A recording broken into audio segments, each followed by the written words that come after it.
Assalamualaikum warahmatullahi wabarakatuh. Saya Anissa Widya Utami akan menjelaskan tentang materi sistem pendukung keputusan. Sistem pendukung keputusan merupakan aplikasi terkomputerisasi yang membantu pihak manajemen dalam mengambil keputusan. Tipe-tipe keputusan. Keputusan tak terprogram atau tidak terstruktur mengenai masalah khusus, khas, tidak biasa, kebijakan yang ada belum menjawab, misalnya pengalokasian sumber daya. Yang kedua, keputusan terprogram atau terstruktur, dibuat menurut kebiasaan, aturan, prosedur, tertulis maupun tidak, bersifat rutin dan berulang-ulang, misalnya pengalokasian sumber daya. Teknik keputusan terprogram tradisional.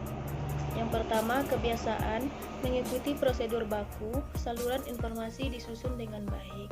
Yang kedua, modern.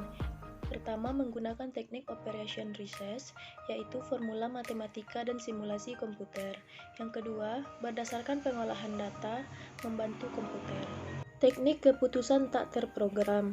Yang pertama, tradisional, kebijakan intuisi berdasarkan kreativitas, coba-coba, seleksi dan latihan pada pelaksanaan.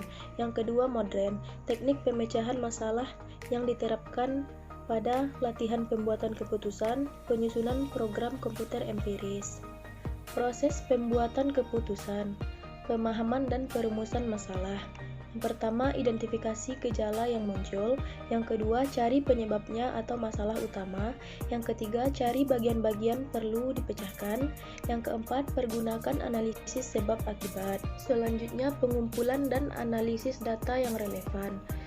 Menentukan data yang relevan, mengumpulkan data, mencari pola dari data yang terkumpul. Selanjutnya, pengembangan alternatif-alternatif. Berdasarkan data, disusun beberapa alternatif. Untuk setiap alternatif, susun pro dan kontra, konsekuensi, risiko. Semua alternatif harus feasible. Evaluasi alternatif-alternatif. Nilai efektivitas dari setiap alternatif, tolak ukur realistik bila dihubungkan dengan tujuan dan sumber daya organisasi. Seberapa jauh memecahkan masalah. Pemilihan alternatif yang baik. Berdasarkan alternatif terbaik dipilih atau pilih kompromi dari beberapa alternatif. Implementasi keputusan. Susun rencana untuk menerapkan keputusan, disiapkan mekanisme laporan periodik, bila perlu bangun sistem peringatan dini. Evaluasi hasil keputusan. Definisi lebih jelas tentang sistem pengambilan keputusan. Merupakan suatu sistem berbasis komputer yang ditujukan untuk membantu pengambilan keputusan dalam memanfaatkan data dan model tertentu untuk memecahkan berbagai persoalan yang tidak terstruktur, yaitu pencarian solusi yang melibatkan intuisi manusia dalam membuat keputusan. Karakteristik dan nilai guna. Membantu pengambil keputusan dalam memecahkan masalah yang sifatnya semi-struktur dan tidak terstruktur. SPK mengkombinasikan penggunaan model-model analisis dengan teknik pemasukan data konvensional serta fungsi-fungsi atau interogasi informasi. Dapat digunakan atau dioperasikan dengan mudah oleh orang-orang yang tidak memiliki dasar kemampuan pengoperasian komputer yang tinggi, menekankan pada aspek fleksibilitas serta kemampuan adaptasi yang tinggi. Keuntungan SPK. Penghematan waktu untuk memecahkan masalah sangat kompleks dan tidak terstruktur, menghasilkan solusi lebih cepat, serta hasilnya dapat diandalkan.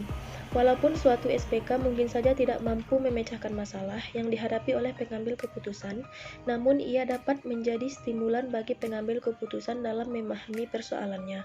SPK dapat menyediakan bukti tambahan untuk memberikan pembenaran, sehingga dapat memperkuat posisi pengambil keputusan. Berikut adalah model konseptual SPK dan model matematis atau statistik dalam SPK. Baiklah, sekian penjelasan materi dari saya akhiri. Sekian, terima kasih. Wassalamualaikum warahmatullahi wabarakatuh.